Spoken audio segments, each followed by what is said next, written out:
thank you so much, Bradley, for taking the time today. I really appreciate you coming on the show. I think your company Roll is doing some super interesting things in the crypto space. You've got a very interesting story yourself. For anyone who may not be familiar with you or with your company, I think the best place to get started would just be to walk through your story a little bit from as early as you're willing to go to where you are today working with Roll. Yeah, thanks for having me on, Jake. Let's see, a good place to start. Um, I guess as good a place as any is around 2015. I was hired by Ryan Selkis, who is now an investor in Roll, actually, to lead research at CoinDesk. There weren't many people touching crypto at that time, and CoinDesk was around five people. So I was a huge fan of a researcher and I think former investor named Mary Meeker, who put together these large reports called the State of the Internet Report. Now I believe it's called Internet Trends. And I mirrored that title and created a report called the State of Blockchain Report. So it was quarterly as a 100-page report that included anything you needed to know in the space at that time. GitHub permits per blockchain, some data on mining. It was really fun and became known through those reports a little bit. At the same time, I was moonlighting with a few venture capital firms and wrote a book on how to get into venture capital. Coincidentally, that book did really well and became a number one bestseller on Amazon in the venture capital section, and allowed me to like tour the U.S. as an author. And Also around this time, I was very excited about Ethereum. I just finished a State of Blockchain report all about Ethereum, so around like 2016. And I immediately realized that this thing could change the web instrumentally, and specifically the future of digital community. And so we wanted to create a way in which the 50 million plus creators across the web can quite seamlessly take part in Web3 in a way that is very specific to their community. What we like to say at Roll is that digital communities have their own culture and fan behavior. They even have their own language in terms of GIFs, memes, inside jokes. Maybe there's a name for the nation as well. And what we really give them is their own economics, their own capital that's specific to that nation. And it's happening in real time. We're really excited about where we are today. Roll has around a little over 300 creators. We have some really great investors, and yeah, I'll dive into some of the market data as well. Great. Yeah, we definitely want to spend some time talking about Roll. You mentioned the book. I want to talk about that a little bit as well. But before we get to any of that, I know you wanted to start in 2015, but I want to go a little bit earlier just because, 2015, like you said, Ryan Selkis finds you and brings you over to CoinDesk to do the report. How did he know? You'd obviously been involved probably in some sort of public fashion in crypto up to that point for him to be able to kind of find you and take you on. What was the earlier days of crypto like for you? Like, when did you start paying attention? What kind of, were you putting content out there independently? How did he know, like, yeah, this is the guy I want to bring on board to start writing a major piece? Oh yeah, so around this time, I was always really curious about venture capital. Definitely not anymore, but yeah. So I was working for a few venture capital firms, and I was the Bitcoin guy at like a few different firms. People would, ping me and just try and get thoughts on trends or what's happening in the space. Why did China ban Bitcoin around the time? All these different things. So I put together like a pretty wide ranging report um, on Bitcoin for a specific firm, and they really liked it. And they offered me a gig, and actually turned it down because I was so into Bitcoin at the time that I just wanted to dive in full time. And every single major source of that report was from CoinDesk, and I didn't. I knew enough that I needed to, follow the road, and so I was like, I need to find out what this CoinDesk thing is about. And so got in contact with Ryan, and yeah, it's sort of the beginning of how I got into the space. That's awesome, and I applaud you for saying no, because that's, obviously just by the sheer demand for your book, a lot of people are super interested in getting to venture capital, and to say no to a what I assume was a pretty attractive offer definitely takes a lot of courage and confidence in the path that you were already on. When Yeah. you just to like clarify, you wrote this book, Breaking into VC. Were you actually ever in VC in like a formal, full-time role, or were you just kind of interacting with a lot of these VCs about like Bitcoin, like you said, and from that you gained, and obviously like you got an offer, you were totally qualified to write about this like you did, but did you actually ever spend time like fully in VC? Yeah, for sure. So below the, I guess, VP level, you could sort of work part time as like a scout or an analyst or an associate. So I did this with a few different firms, and sort of got a taste for what it was like. And at the end, just realized I was 10 times more excited to start a company than sort of log companies. The firm I was interested in working with, particularly in the time, was more of a late stage firm, so they'd like Series C and D. And then I realized that wasn't for me, and I would rather start a company than work at early stage. And so yeah, and it's kind of easy decision for me. Right. So writing the book, when did you do that exactly? Yeah. So I wrote it in 2016. Writing a book was probably the most like consequential invited event of my life. So I sat down for probably like, yeah, probably sat down for like like 6 months and wrote the book, and then spent another like 3 months editing it, and actually got a book deal and with a small publishing firm in Canada, and they actually wanted to publish it when they wanted to, when they thought would be useful, which was not what I wanted to do. I wanted to publish it immediately. So just decided to read a bunch more books on self-publishing, and just learned how to, publish, and just go through the whole process. And yeah, I believe the book was published in March of 2017, and yeah, it was really surprised me. It became a bestseller right up there with like Brad Feld's Venture Deals, and now it's like one of the top 5 books that kids read these days to get into venture capital. And I get pings every day on LinkedIn and just from all over the world. There's people reading it and wanting to get in, and just saying thanks. So yeah, it was a pretty cool experience. Totally recommend writing a book. I think everyone has like one good book in them. That's amazing. Yeah, I've certainly considered it myself. I wrote what I call a book, but it's not published. I took a 2 year 2 week road trip after graduation, and kind of got back and sat down and kind of Kerouac style wrote a book in like a week and a half, and it's just sitting on my dresser. But other than that, I spent a lot of time writing on a blog. And I think to your point, what's been very cool to me is that I spend, however long I spend writing a blog, obviously different than a book, but on a micro scale, you still are spending a good amount of time writing and then editing and posting. And what's cool is that it stays out there in the universe forever. And to your point, like you have people for work that you did a few years ago for like a set period of time, it's impacting people for an infinite period of time, all over the world, and they can reach out and say, "This is so awesome," and it helped me break into VC or whatever it might be. It's just a very cool aspect of, um, writing in general. Books obviously being like the old form and still obviously work super well, but now with online content as well, that's certainly a big part of how I think about content generation in general. Do you remember when you were, when you decided to write the book in the first place, what some of the motivation was? Was it like, oh, I want to write a book and like this is something I know a lot about? Or was it like you're just kind of helping people, break into VC and you were like, I gotta just put all this on paper and it turned into a book?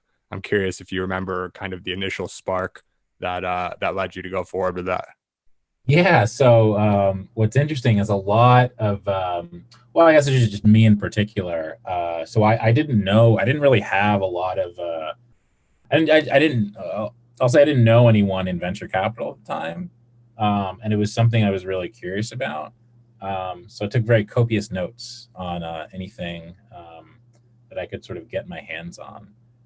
And so as I talked to more investors and read more books, and I just started a few like clubs, and just generally got to know a lot more people in the space.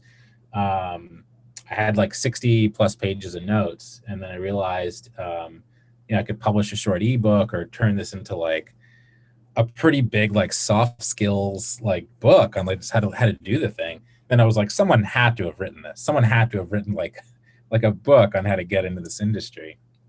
And no one really did, to the point of like, this would be like the seminal book of of the category. And so you had books on like the business of venture capital. You had books on venture deals by Brad Feld, like generally what to do when you get a term sheet, but no one actually talked about like the journey.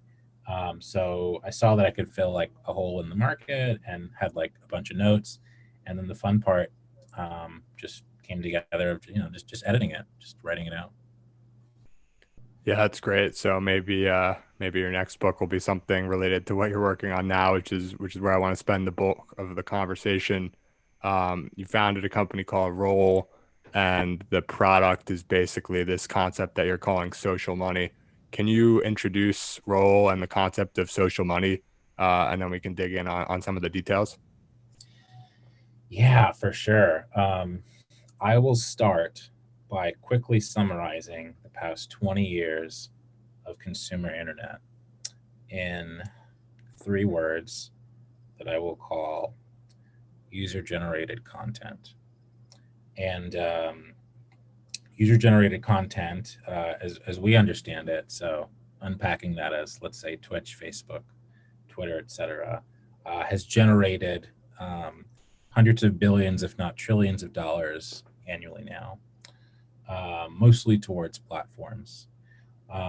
Generally, what we feel is that Roll is now leading a shift from user generated content to the next phase, something we'd call at a grand scale user generated capital.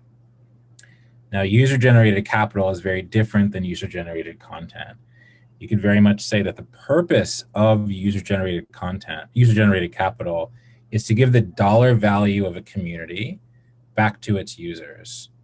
If you think about user generated content, one of the key things there, the key products, if you will, or actions there, sort of like posting, videos, streams.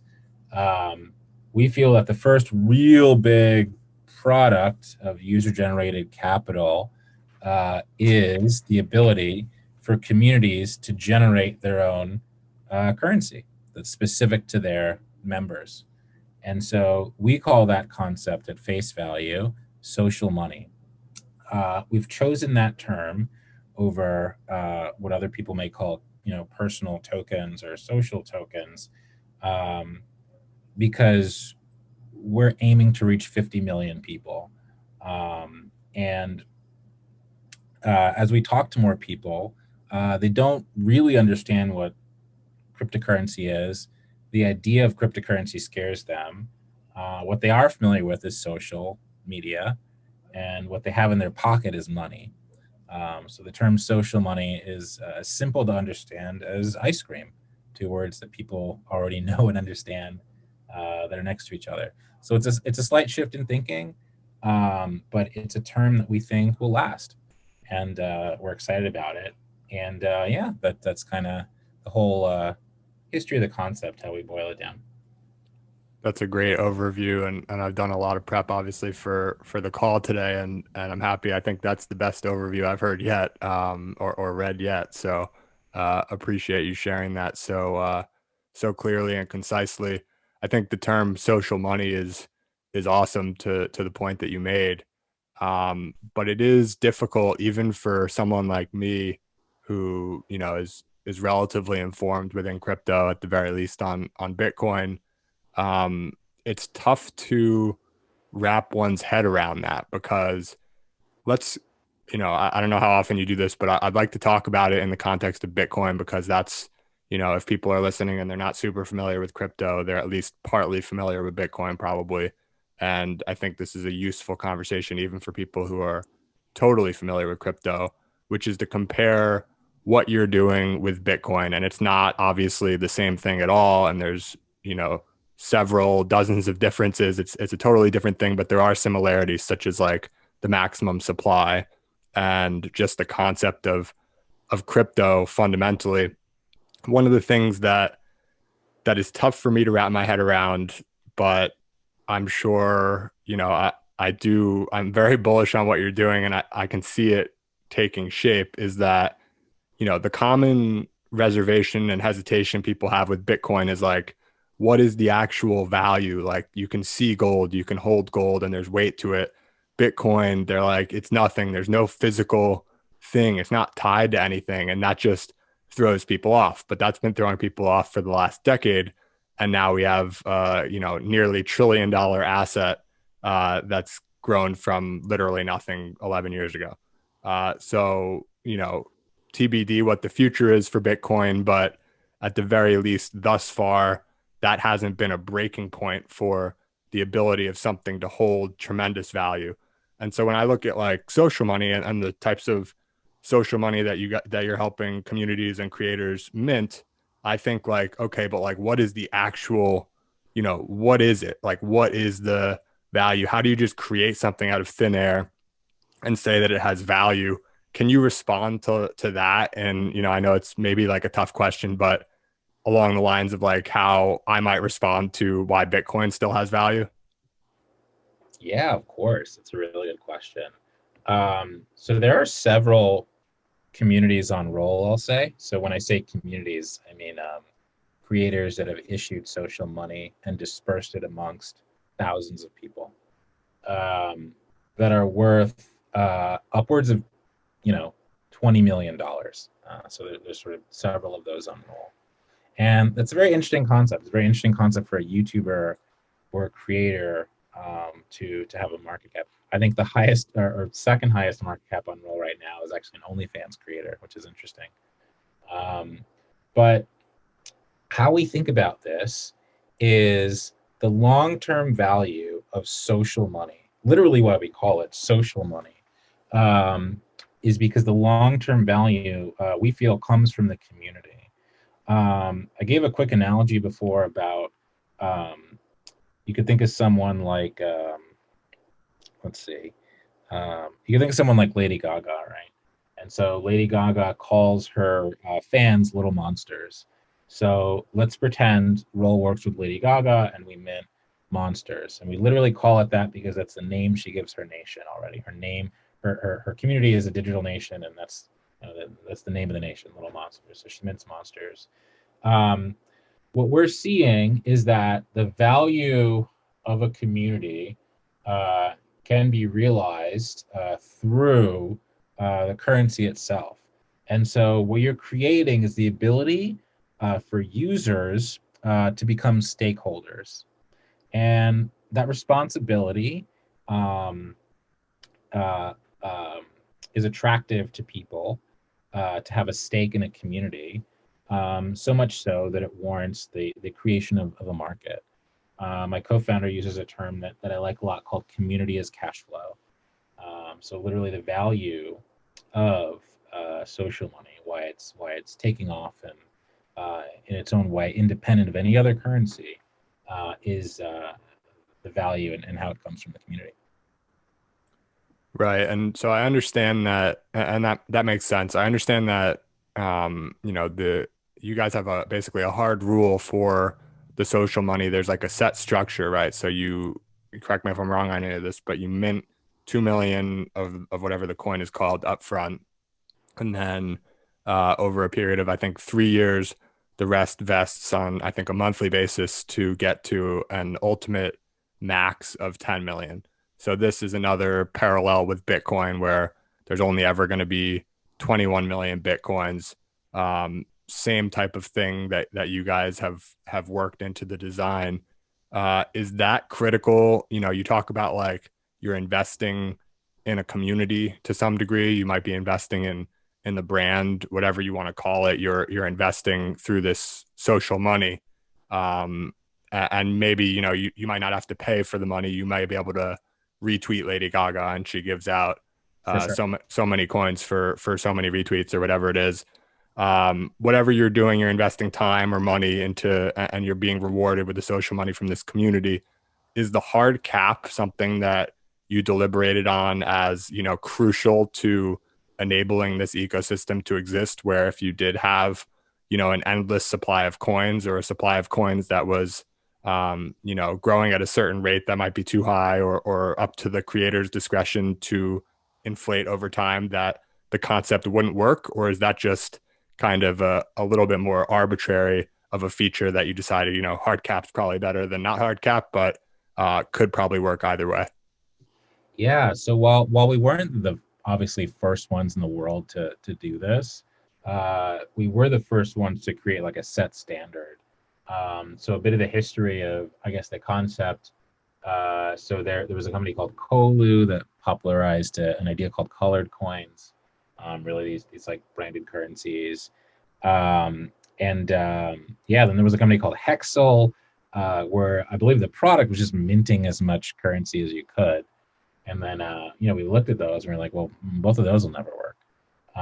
So we formally decided to have this cap, and we envisioned this. And it's crazy enough in like 2018, right? This was like pre-Uniswap, really becoming a thing, and all this. So we were pretty bullish on the idea and how to do it. And yeah, so the hard cap is something that definitely needs to be there. What we're realizing, curiously enough, is that roll is becoming so big that fraternities are reaching out to us, and they're saying, "Hey, I want to create toga tokens for my party on Saturday." And so the question we need to ask ourselves is this standard definitive for the entire future of social currency or social money? And the answer is no. This fraternity wants to create 500 toga tokens for to give out to the best dressed, and to give incentivize people to come early. They don't really want 10 million over a 3-year period, let's say. So what we'll end up with, and leaking a little bit here on like the V2 smart contracts for roll, but what we'll end up with, eventually will be a sort of Chipotle fast casual model, right? Hold the sour cream, double carnitas. People will be able to decide what they want, at least at the beginning, and this will become the cap. And this is what we see as like the long tail of social money. So what you're talking about, and it makes a lot of sense to me, it's more of like a configurable design. What you have right now may be an option, but you may also be able to mint 1 million or 100 million, or even just 1,000 tokens instead of 10 million, and you may be able to have the supply come in over a period of 10 years, or you might be able to have the supply, all at once in the hand of, say the fraternity that wants to distribute them for the sake of a weekend party. Is that kind of the right way of thinking about it? Yeah, I mean, I would say like we're a startup, and I would say really good startups run experiments. And the first experiment we needed to run, because no one else ran it, is you know, do regular people want currency? Want their own currency, not just folks that are toiling in blockchain. And the answer is yes. And then we ran another experiment, like would people be interested in monetizing their currency and building markets? And so the answer there was yes. And so while we were getting those fundamental answers that would decide whether the company has a future or not, we realized people wanted currency so badly, that if this was a t-shirt business, what we basically did is create one medium-sized t-shirt that hundreds and hundreds of people are wearing now. And what we learned is they want different color t-shirts and different sizes, etc. So yeah, definitely. People will want variations of this, and so that's something we're definitely scheduled to offer in the future. Yeah, it's something that I've certainly considered. Spent quite a large amount of time kind of thinking about.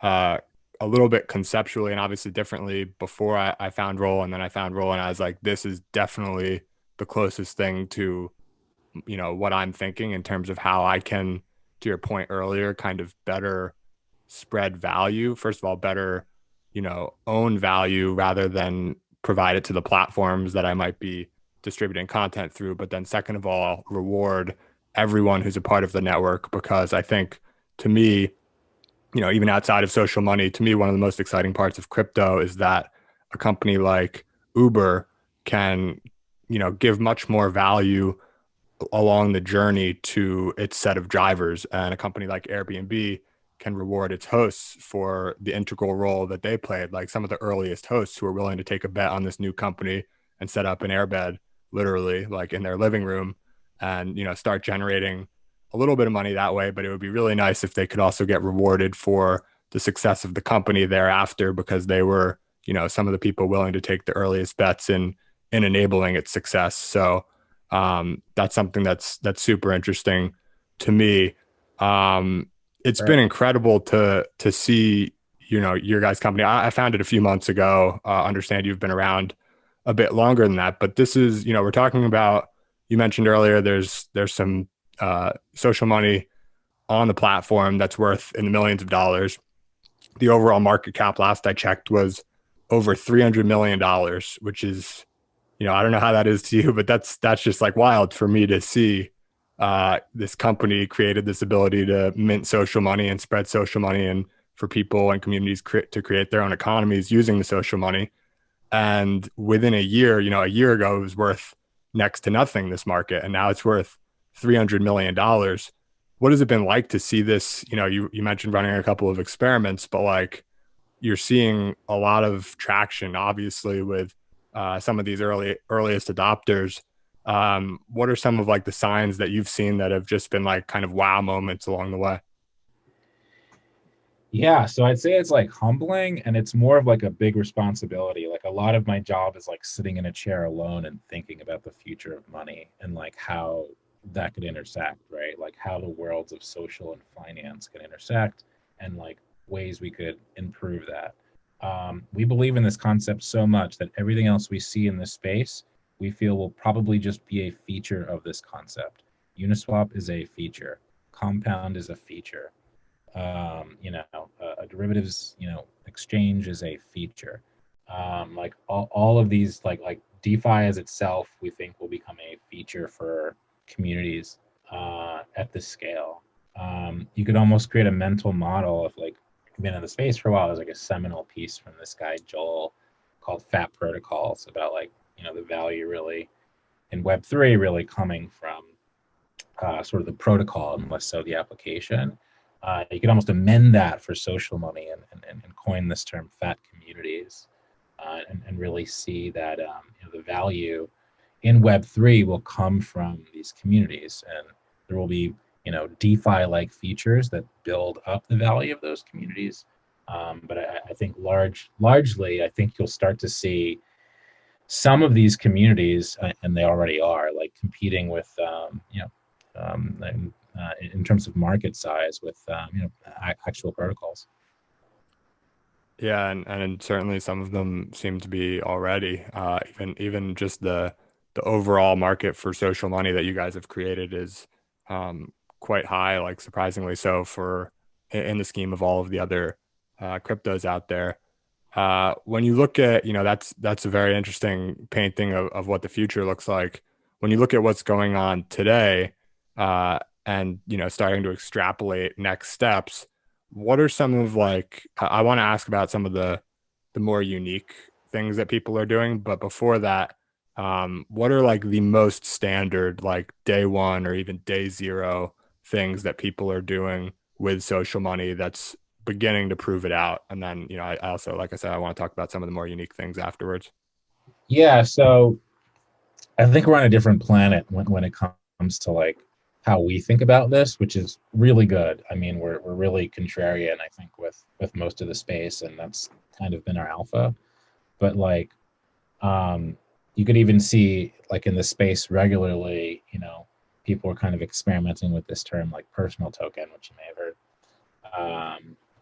And then slowly, people are now starting to call them like social tokens. That's the new name this year. And so what's been interesting is, like if you created social money on Roll last year, you may just call it Jake. But now, after seeing Cherry and Whale and Karma and random number generator or RNG, you may actually want to call your social money something that creates this like positive sum or values driven thesis that's true to you, right? You may want to call it, I don't know, something like light or just some kind of thesis that resonates with you and your past and your community. So that's something that happens on day zero. Obviously announcing it. I wrote a little like short book. It's like 30 pages. It's like a playbook. It's like I kind of like modeled it after TikTok. Their playbook that they give creators walks through everything. Um, I would say something fascinating that happened last year is when we created Roll, we thought that people would mainly spend social money similar to how you would spend like loyalty points. And so we created rewards on Roll, so ways to like spend social money. And that was really all you can do. You can mass release out social money using these Bitly style codes. As you can imagine, creating like trial.com/Jake/XYZ, and you can create a code that, 100 different people can claim, 1,000 Jake each. You could create a QR code on the screen. People could screenshot it, get some Jake. Um, Now we're starting to realize that people are very excited about using their social money to allow people to have a stake in their community.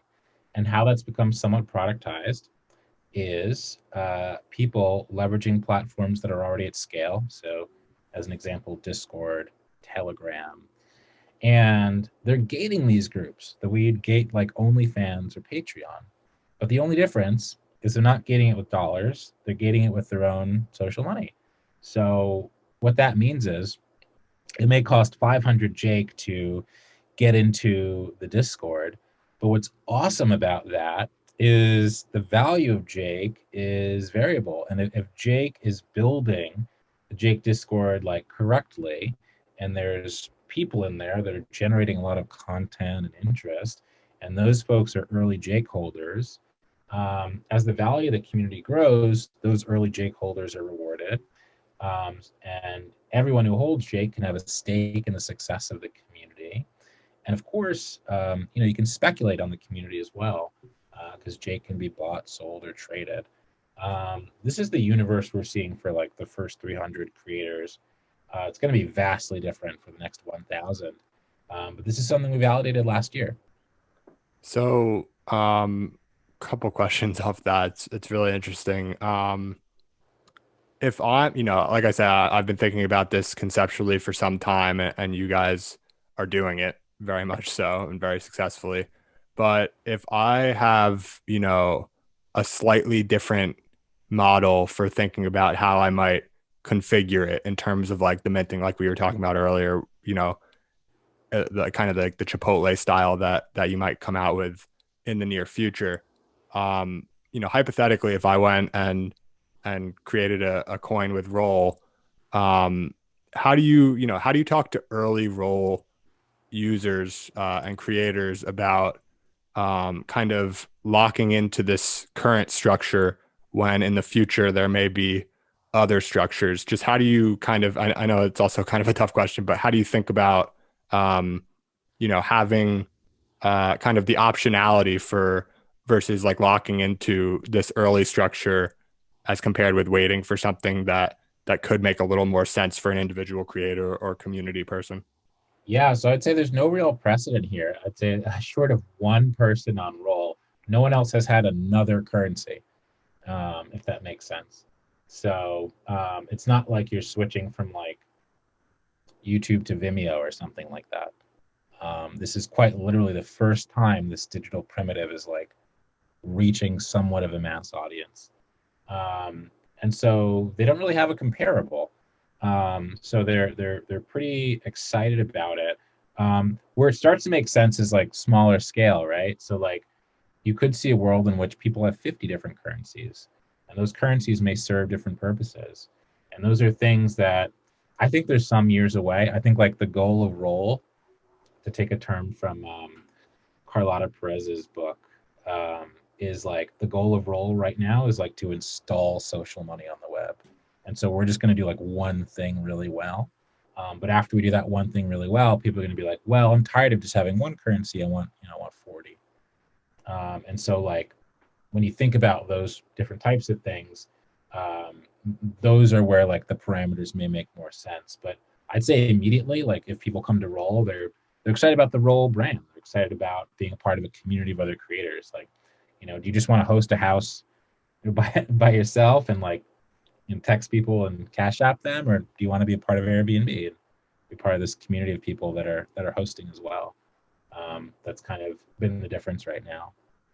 But yeah, by and large, people are just excited to give it a shot and build a community in any way. Yeah, it's a really good analogy, the Airbnb one. If I'm thinking about, to my question earlier about like, people having a difficult time wrapping their heads around the fact that there's not like a gold block that Bitcoin represents, and with you guys, the fact that this social money is, represents like having a piece of a community, not something that's quite as physically tangible as someone who,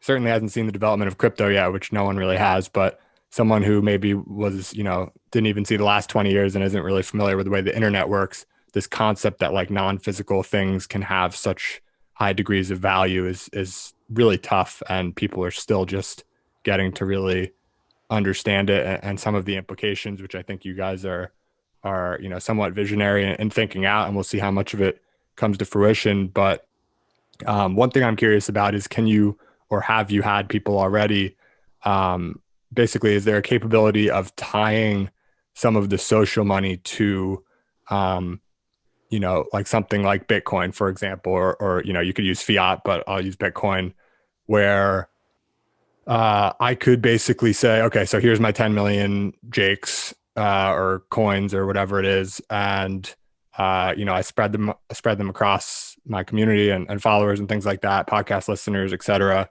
But I actually want to attach that in some degree, or say that I will in the future attach that to real income. So, like, for instance, my podcast success in the form of like sponsorship money. So, would I be able to kind of automate it so that I could send, for example, one Satoshi out to everyone who owns my coin, proportional to the amount of coins that they have. So if you have like three of my coins or 300 of my coins, you get 300 Satoshis, something like that. Is that something that A, is feasible, B, might be in the future, or, C, it's just like not that interesting for you guys?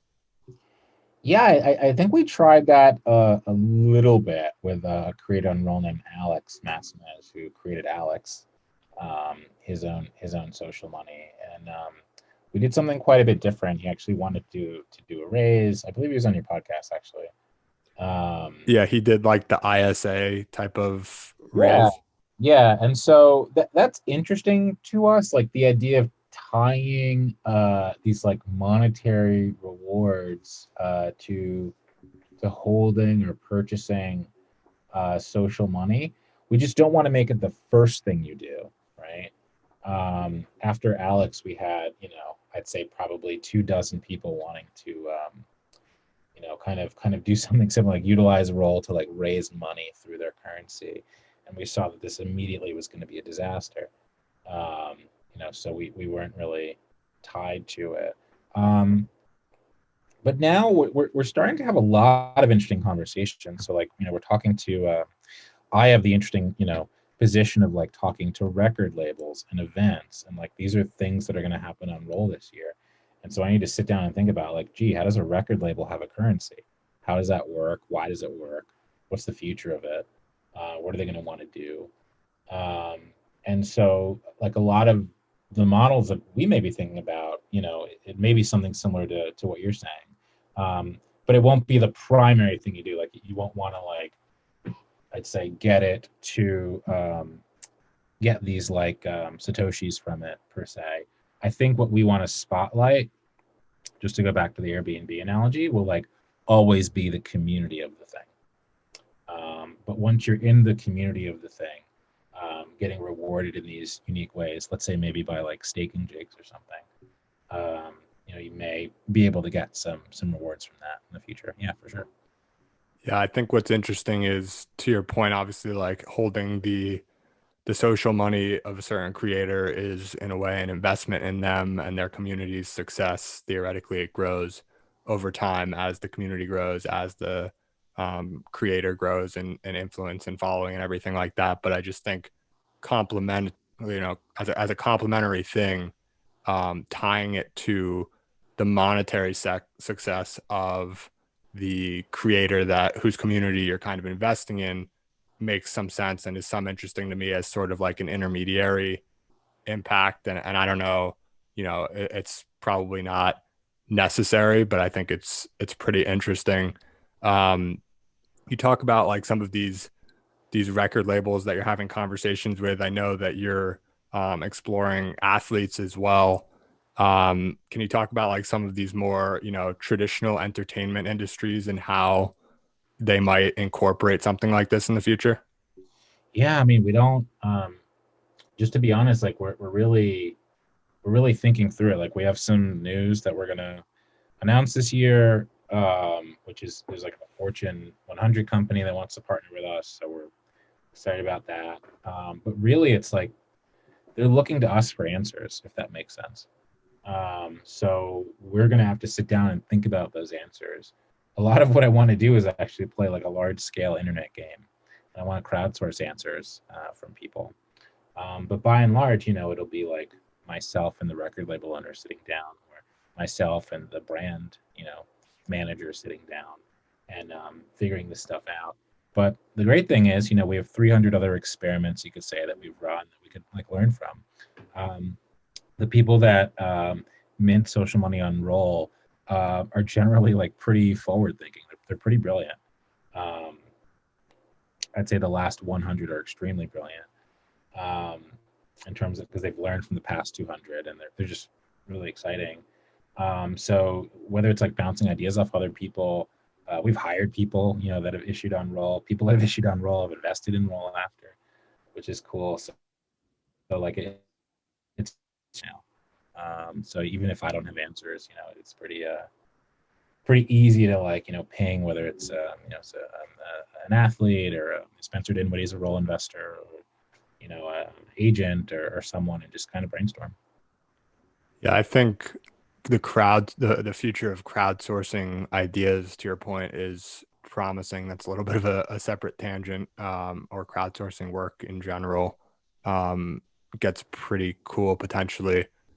One other thing that's, relevant now, especially, we're recording this January 11th, kind of following the weekend of Trump being censored and kicked off Twitter and a number of other platforms. Kind of all of these large tech companies, including Amazon, pulling the plug on Parler app, which is kind of an alternative. And this is something that a lot of people understand from got people like you and I to my grandma who's watching news and seeing that all these tech companies are working together to silence a number of people. And I don't, I think it's a very complex issue. I don't want you to have to take like a stand or anything like that, but I'm curious how you might see particularly like role and the concept of allowing people to create these social monies to enable their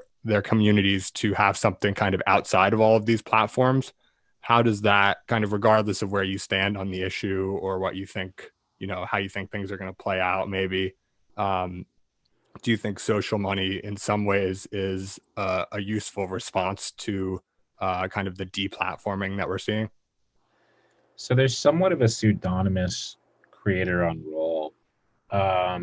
You could check her out on Twitter. So her name's Cherry Hot Life on Twitter. And yeah, she's an OnlyFans creator, and she's minted Cherry with us. I think Cherry, the market cap, the fully diluted market cap for Cherry right now is around $50 million. Um, Cherry's brilliant. She's like, one of the first OnlyFans people to kind of take this leap. Um, she has a massive community, and I'd go so far as to say that Cherry like is a platform. If you think about the concept of a platform, it's sort of the ability to hold users and hold value. I think this is all of that is represented through social money. It allows Cherry herself to become the platform, which is very interesting. Because if OnlyFans were to take more fees or etc., there's now ways she can monetize through Cherry. And in essence, since she has thousands of Cherry holders now, deplatform the platform itself. And so I think it's a very powerful idea, the idea that you can migrate a bunch of users to any other platform through your currency. I think that idea is so powerful that it's quite clear the future of the web will need to integrate this type of money. In the next 5 years, you'll probably enter a world where next generation platform will have to bake in um, hosting and gating and just accepting the money of creators. I mean, imagine a world where the top 10,000 creators each have their own currency.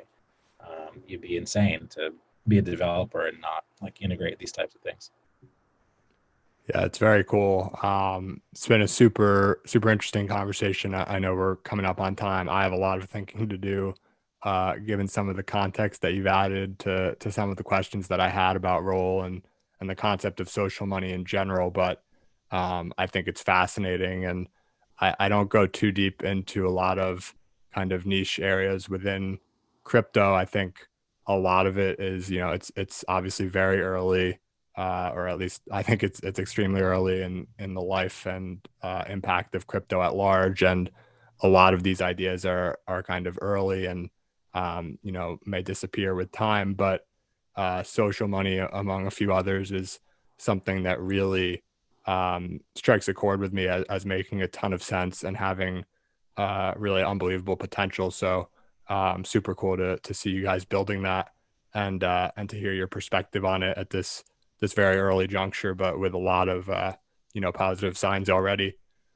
One last question before I wrap things up. I read in doing some prep that you're big into music. I know you guys are working with Ja Rule a little bit. I think you what you did was you compared crypto to hip hop in a certain way, which was a pretty interesting analogy. And I saw, looking at the book that you wrote, in the description, it said you were big on records. Are you still a big records guy? Yeah, for sure. Um, I really, I never shared this, but I actually used to be a composer earlier in life, and I used to compose electronic music. But yeah, I'm big into music, and I like hip hop because I think it's a large driver of culture, and I think that's undeniable. And I think a lot of Web3 is missing culture. And I think it could be the job of something like Roll to install culture properly into Web3. And I think these tools allow us to connect the dots in an interesting way. But yeah, huge fan of records. Akon's also a friend, so we're a cool thing going with him for his project. And yeah, bunch more stuff we're going to announce this year. Yeah, it's very cool. I grew up on 90s hip hop myself, and I didn't do so much composing, but I did do a little bit of rapping in high school. So I have a soft spot for people who grew up partly influenced by that culture. And I also just got a record player, so I have to ask you favorite few records that you've had, and then we can tie things up. Yeah, so I maybe leaking some stuff here, but yeah, our friend Matthew runs a record label called Leaving Records, and Matthew's the nicest guy in the world. So when I met him, he just gave me a tote bag full of vinyl records, and so I've been listening to most of like the Leaving Records discography. Specifically, this amazing, relax. I love jazz album called, but it's like new age jazz. Like the whole thing with Leaving is it's like new age spins on things. Huh. Uh, called it's by an artist named Sam Gendel and Sam Wilkes, and it's the music for bass guitar and saxophone is the name. So that's cool. My all-time favorite vinyl is Miles Davis's Elevator to the Gallows. So it's a soundtrack to a Louis Malle film, a French New Wave film that I really like, and he did it in one take, and they recorded it in the documentary in the behind the scenes. So that was really cool. And I also love um, this album called Sleep. And I think it is one of the first records that is composed entirely for you to sleep. And Huh. it's like a 7 hour record. I think the vinyl is like compartmentalized, so like it's not the best on vinyl because of the time constraints. Um, but yeah, those are three very disparate like things that I listen to a lot. Yeah, it's funny you hit me with some underground stuff, and then the sleep is obviously a totally different beast, but that's cool. So I appreciate you sharing that. Appreciate you coming on today and talking about social money and everything you're doing with Roll. Where can people go, follow your story, follow Roll, get involved, everything like that? Yeah, follow me at Bradley underscore Miles underscore on Twitter. You can check out tryroll.com and sign up for a mailing list. You can go to at tryrollhq on Twitter to follow us there. Um, if you've made it to the end, we're probably going to do a lot of hiring this year. And we're not just hiring for technical roles. Like I am very interested in like how Gen Z is going to get involved in this. I'm very interested in folks that can sit there and like think about the future of the concept. We can teach you all the product and crypto stuff. I really just want to meet interesting people. And I gave a shout out to people that DM me the other day because we were hiring and I got 100 DMs. So feel free to flood my DMs because I'm responding to all of them now and having a lot of interesting conversations.